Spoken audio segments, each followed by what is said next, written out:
আমি ইবনে শাইখুল হাদিস মামুনুল হক সাহেবকে বলবো, আপনি আপনার দলকে বাম সাইডে রাখেন, আল্লাহর কোরআনটাকে একটু ডান সাইডে রাখবার চেষ্টা করেন। আমি পীর সাহেব হুজুর চরমনাইকে বলবো, আপনি আপনার দলকে বাম সাইডে রাখেন, আল্লাহর কোরআনটাকে ডান সাইডে রাখবার চেষ্টা করেন।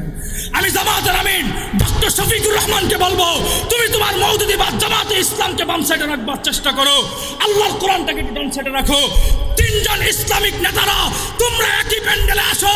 আগামীর জনগণ তিন জায়গায় মানুষ ভোট দিবে না, উম্মতের উলামায়ে কেরাম এক ঐক্যবদ্ধ হয়ে একই প্যান্ডেলের নিচে তোমাদেরকে দেখতে চায়, একই প্যান্ডেলের নিচে তোমাদেরকে দেখতে চায়। বিগত বছর আমার এই রাষ্ট্র আমরা দেখেছি, এই সোনার বাংলা জিয়াউর রহমানের আদর্শে রাষ্ট্র পরিচালনা হয়েছে। আমার এই সোনার বাংলা বিগত বছর বঙ্গবন্ধুর আদর্শে রাষ্ট্র পরিচালনা হয়েছে। আমার এই সোনার বাংলা বিগত বছর ইন্ডিয়া থেকে ভাড়া করা রবীন্দ্রনাথ ঠাকুরের আদর্শে রাষ্ট্র পরিচালনা হয়েছে। ও মুসলমান, আমরা আর আগামী দিনে কারো স্বপ্ন দেখতে চাই না। আমাদের প্রত্যেকটা মুসলমান সন্তানদের স্বপ্ন হচ্ছে আগামী দিনের রাষ্ট্র কোনো ব্যক্তির আদর্শ পরিচালনা হবে না, আগামী দিনের সোনার বাংলা পরিচালনা হবে তোমার আমার নেতা, সকল ধর্মভিত্তিক মানুষের অভিনেতা মুহাম্মদের আদর্শে রাষ্ট্র পরিচালনা হবে, মুহাম্মদের আদর্শে রাষ্ট্র পরিচালনা হবে। আমি এই কথাগুলো স্পষ্ট বলবো। আমাদের বিভিন্ন ছাত্র ভাইয়েরা, বিভিন্ন রাজনীতিবিদ, ওলামায়ে কেরাম বিভিন্ন দিক থেকে এক একজনকে বিভিন্ন বড় বড় লেখা দিয়ে অ্যাটাক করার চেষ্টা করে। তবে আমি আপনাদেরকে পরিষ্কার একটা কথা বলি, রাজনীতির কোনো শেষ মাথা নাই। রাজনীতির কি নাই? কোনো শেষ মাথা নাই। আপনি একটা জিনিস চিন্তা করবেন, নিজেদের ভিতরে দ্বন্দ্ব করবেন, দিন শেষে হতে পারে আমাদের একটা ক্ষমতার চেয়ারও না আসতে পারে। কথা বলেন। তবে রাজনীতি করবেন, যে প্রতীক নিয়ে দাঁড়াইছেন, আল্লাহর কাছে দোয়া করেন আল্লাহ যেন আপনার স্বপ্ন পূরণ করে, কিন্তু আরেক দলকে বাস দিতে যাবেন না। কথা ঠিক না বেঠিক? কারণ দিন শেষে যদি আমরা নিজেরা কোনো কিছু না পাই, তাহলে সমালোচনা করে নিজেদের ক্ষতি করার কোনো অর্থ আছে? আর আসতে বলেন, এতটুকু আমরা একটু সতর্ক হব, আমরা যেন নিজেদের ভিতরে কাদা ছোড়াছুরি না করি। আমরা কাদা ছোড়াছুরি কখন করব? আপনি নিজের শক্তিতে কতটা বলিয়ান, নির্বাচন আসার পরে কে কতটুকু শক্তিশালী হয়েছেন তখন সমালোচনা করেন। অন্তত পক্ষে নির্বাচনের আগ পর্যন্ত সমস্ত ওলামায়ে কেরাম কিভাবে এক হওয়া যায় সেই ফিকির করেন। কথা ঠিক না বেঠিক?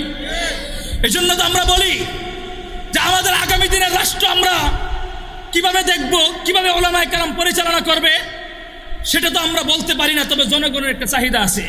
কি চাহিদা জানতে চান? আরে ভাই, আমরা বিগত বছর এই রাষ্ট্রটা দেখেছি, শহীদ আবু সাইদ মুগ্ধকে শাহাদাত বরণ করে রাষ্ট্রটাকে স্বাধীন করেছে। কিন্তু আমার এই রাষ্ট্র যদি আবার নতুন ভাবে ভার্সিটির মধ্যে কলেজ পড়ুয়া ছাত্ররা যদি কোরআনকে লাথি মেরে অপমান করে, তাহলে আমাদের এই নতুন স্বাধীনতার বাংলাদেশের কোনো প্রয়োজন নয়। কথা ঠিক না বেঠিক? এজন্য সাধারণ জনগণ ওলামায়ে কেরামদেরকে নিয়ে ঐক্যবদ্ধ হয়ে একটা কথাই বলতে চাই, আগামী দিনের রাষ্ট্র ক্ষমতায় কে আসবে সেটা আমাদের দেখবার বিষয় নয়। তবে সকল মুসলমান ঐক্যবদ্ধ হয়ে এই কথা বলি, বিগত বছর আমার এই রাষ্ট্র আমরা দেখেছি, এই সোনার বাংলা জিয়াউর রহমানের আদর্শে রাষ্ট্র পরিচালনা হয়েছে। আমার এই সোনার বাংলা বিগত বছর বঙ্গবন্ধুর আদর্শে রাষ্ট্র পরিচালনা হয়েছে। আমার এই সোনার বাংলা বিগত বছর ইন্ডিয়া থেকে ভাড়া করা রবীন্দ্রনাথ ঠাকুরের আদর্শে রাষ্ট্র পরিচালনা হয়েছে। ও মুসলমান, আমরা আর আগামী দিনে কারো স্বপ্ন দেখতে চাই না। আমাদের প্রত্যেকটা মুসলমান সন্তানদের স্বপ্ন হচ্ছে আগামী দিনের রাষ্ট্র কোনো ব্যক্তির আদর্শ পরিচালনা হবে না, আগামী দিনের সোনার বাংলা পরিচালনা হবে তোমার আমার নেতা, সকল ধর্মভিত্তিক মানুষের অভিনেতা মুহাম্মদের আদর্শে রাষ্ট্র পরিচালনা হবে, মুহাম্মদের আদর্শে রাষ্ট্র পরিচালনা হবে।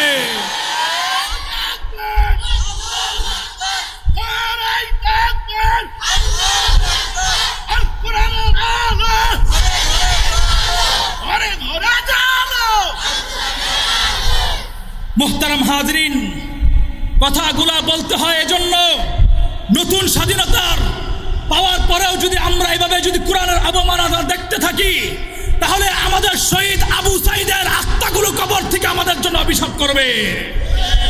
কথা ঠিক না বেঠিক? মুহতারাম হাজরিন, পরিষ্কার একটা কথা বলি, আমি বড়দের প্রতি দৃষ্টি আকর্ষণ করে রাখতে চাই, এখনো সময় আছে। দলে দলে বিভক্ত হয়ে উম্মতকে ক্ষতিগ্রস্ত আপনারা করবেন না। আমরা বেশি দূরে যায় না, তিনটা মানুষকে একসাথে দেখতে চায়। কয়টা মানুষ? ক্ষমতায় মস্তক পরে অন্ততপক্ষে মুসলমানের শরিয়া আইন এবং কোরআন যেন শরিয়ার বিরোধী না চলে, সেই জন্য আপনারা তিনটা মানুষ একটা প্ল্যাটফর্মে আসেন। আমি পীর সাহেব হুজুর চরমনাইকে বলবো, আপনি আপনার দলকে বাম সাইডে রাখেন।